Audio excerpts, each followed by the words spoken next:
Alright, hey guys, I guess we got in one that had started fairly recently. I was hoping to do an introduction. Team's not going too well by the looks of it. Pick up this red ball. Just playing some Shaman. I know people have been asking me recently about my spec, and I don't think there's very many good Shamans running around, so hopefully I can shed a bit of light in that gameplay. And I mean, just general melee stuff, which is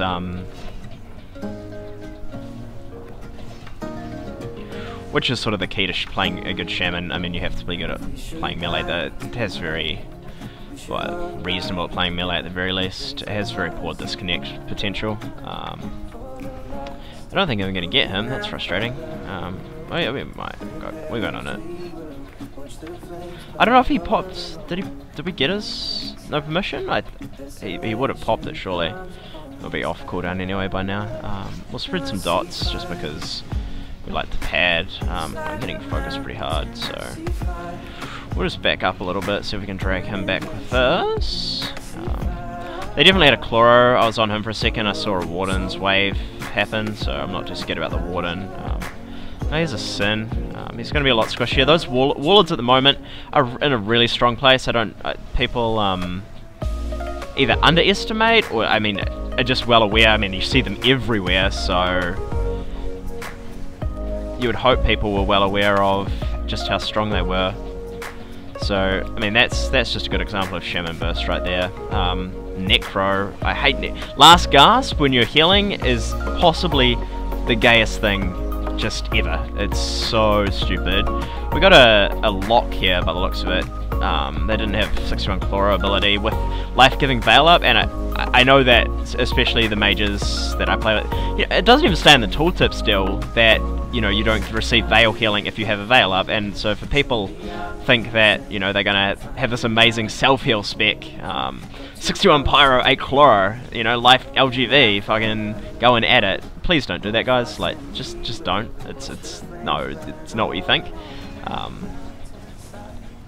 So Warlords have so much utility. Like, the amount of utility and survival in that spec for the damage it does is out of line. Like, there's no two ways about it. And every class definitely has OP stuff. Like, there's no two ways about it that Cleric has OP stuff, Warrior for sure has OP stuff. I was able to get that kill just then, secure that. Even though he's hitting me, see how hard he shouldn't be hitting. Like, he just should not. When you compare the health and survivability that we have, he should not be hitting me that hard. Like, that's just. And it's silly. I mean, mages at the moment are probably in the worst spot in PvP. Fucking, that's sad bullshit. Here's a Nightblade. We've got a good range of classes at least in this map. Nightblades have some of the best burst in the game, despite televised constant QQing about it. I don't know what that guy's trying to play with, some sort of hybrid. What do we got here? A Rift Blade. So yeah, I mean, people are still either unaware or just, I mean, that guy probably seems like they're unaware, just from their positioning. Oh, we got this Warden. I love Wardens. Warden is a terrible spec, by the way, if people are watching this video thinking, I love Wardens because I love having them on my team. That is not why I love Wardens. I love Wardens because I can do this to them. Shall I find another question? User left your channel. So, there's some guy in the water by the looks of it down here, yeah. Near it. He's 61, Chloro, so we'll try to get rid of him. Unless he has cross-healing, Chloro's really not going to do much, even though it's probably, sadly, Mage's strongest spec in PvP at the moment, which is quite ironic considering how long they were begging for it to be relevant in PvP. Well, there you go, wish you just don't have anything else now. And see, that Warlord is stealing my kills, which is frustrating.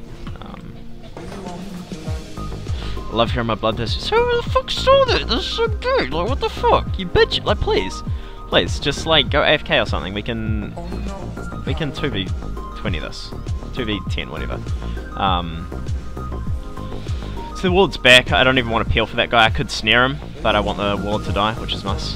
He died. That's mean. That's mean. I just don't like him stealing my KBs. He probably didn't get time to pop no permission. Oh, he came out of the stun. That's okay. Did I even get that? I didn't even get that. What the fuck? Another Pyrocon. Pyrocon is a really strong spec at the moment. I had to pot, even though my team's coming. Pyrocon's really strong. If you have the luxury of being able to stand still and cast, and you're not a well-known player, then Pyrocon is definitely the way to go for a mage for a ranged spec. I think, I mean, it brings a lot of raid buffs as well. I mean, obviously you see videos of Medusa doing very well in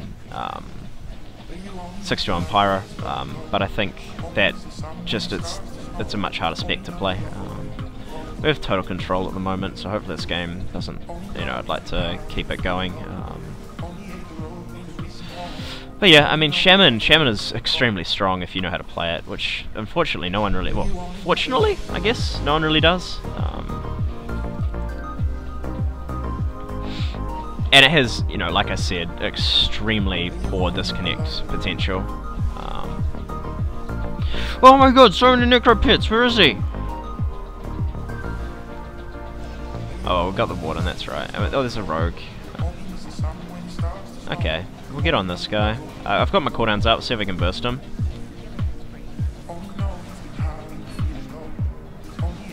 So that's him. That's a pet waffle.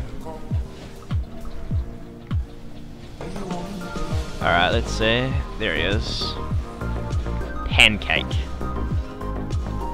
Necro is, yeah, like I said, I mean, the pets are just annoying more than anything else. There's an alley as well. Like, what are these mages playing? Blood Raptor Rangers, we got everything going on. I mean, Marksman is just such a strong PvP spec because of the utility it brings, really. I mean, its DPS isn't that amazing. It certainly has very good uptime. It, you know, doesn't suffer with mobility or anything like that. I'm nervous here. I do have a Defiler with me, but I don't know if I want to go in on that because he is nowhere to be found at the moment. So we're gonna bail. He's coming down. Okay. See what we can do. My cooldowns are about to come up. That Warlord is really thirsty. He wants me. I'm probably gonna get pulled in just a second, or at the very least rooted. Might put a snare on that rogue. I mean, they have Pyrocon buffs as well. We'll see if I can. Okay, we'll try turn on this. Okay, we'll try freeze on this. Never mind. Okay, we got one. Yeah, I got unstable. I knew that was still there. This rogue is dead. I mean, they're gonna turn and run now because that's what they're gonna do. I don't know why he turned. Like, I mean, turning and running was the smarter option for sure. You still had a lot of people back here. I wouldn't have chased you that far. Disarm is lovely. See, you need to kill the Warlord because they just do so much damage, but you can't kill the Warlord often, like, or it's just an inefficient use of your time. This Sin is probably going to slip. Got a little bit of freeze there, but rogues. I mean, it's same as for PvE with rogues. They have a really, like, they have a plethora of specs really they can play to a